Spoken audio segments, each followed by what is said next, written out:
I saw a tweet from the Bussin account where it was a photograph of Sam Darnold and Baker Mayfield in their Carolina Panthers jerseys, and they're like, don't show this to Panthers fans, right? Yeah. Or Bryce Young, don't show this to Bryce Young or whatever. And Chris Long retweeted saying, show it to Bryce Young as motivation. Right. Yeah, that's okay. Yeah. You know what I mean? Yeah, like you can move on and still find success. Right. Yeah. They're 4-0 quarterbacks in different places now. Right. Exactly. Right. And so Baker Mayfield was asked about Bryce Young today and his opinion of the number one overall pick, just like Baker, being benched 2 games into the season and 18 games overall. It still is one of the most stunning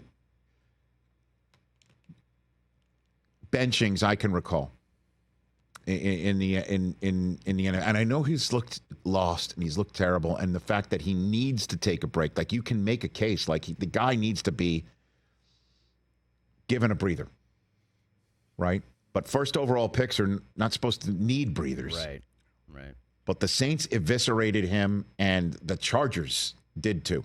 And we heard Daniel Jeremiah come on earlier this week saying he's missing high school throws that he made in high school easy, and now he's even making mistakes or having trouble completing those. This is what Baker Mayfield had to say. Obviously, mine didn't happen in the same time frame with Bryce, but quarterback's hard, especially for young guys when you're not surrounded with the pieces that not given the opportunity to have success. And so that's a lot of the time guys have the talent, they might have the brains, but they don't have the right opportunity, the right fit. I'm sitting here right now in a way better fit than the other places I've been. And that's not to put other teams down, but it's a matter of the pieces around you, the coaches, and for Bryce, a guy that, I can relate to this, finding that belief within yourself again, and he'll get it. His story is far, far from finished. I love hearing that, and it's excellent advice. I just don't know if it's going to happen with Carolina, because Daniel said it's one of the worst rosters he's seen too, because you need to surround, which is why Caleb Williams, so much sky-high hopes for him, is he's got weapons all over the place. Yep. Well, I guess when Keenan Allen gets healthy, they'll be full complement. But you can have weapons but no offensive line. You can have no offensive line and you can have weapons. You can have a coach that's on a hot seat, which is why you've been drafted so damn high, and that coach gets bounced. Or you got an owner that bounces the coach that is hired specifically for you to be drafted, like Frank Reich was in last year in Carolina, and he gets fired in the middle of the season. And then, hires somebody who's never done it before at a head coaching level in Dave Canales, and for whatever reason, with a new offense, they didn't play him in the preseason until the last game against a bunch of Bills players that didn't even make the team. And so, there is a nature versus nurture situation. There's no question about it. Sam Darnold comes into the league, and it's crazy. We keep talking about how it wasn't a good fit for the Jets.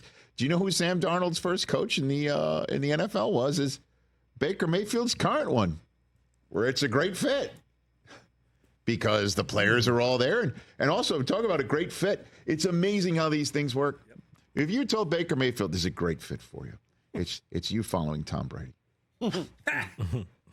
And yet, it's working. Right. And the part of the great fit is they have a general manager in Jason Light who's like, we're going to move heaven and earth and ask everybody to just, collectively buy in and bring everybody back. Everybody back. Let's keep the band together.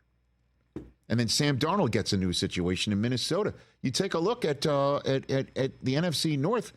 2 quarterbacks in the NFC North are all high draft choices. Goff 1, Darnold 3, that had to go find something somewhere else.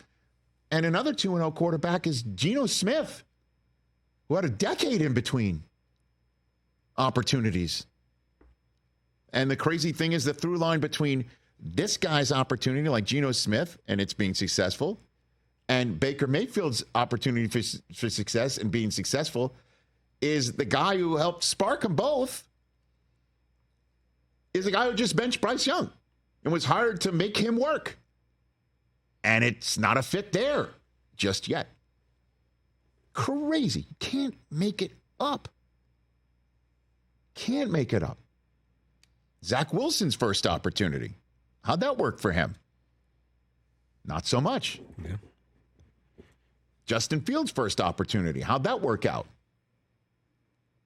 So just because you're on another opportunity, it's just, again, you're not supposed to be benched 18 games into your career after your first overall pick.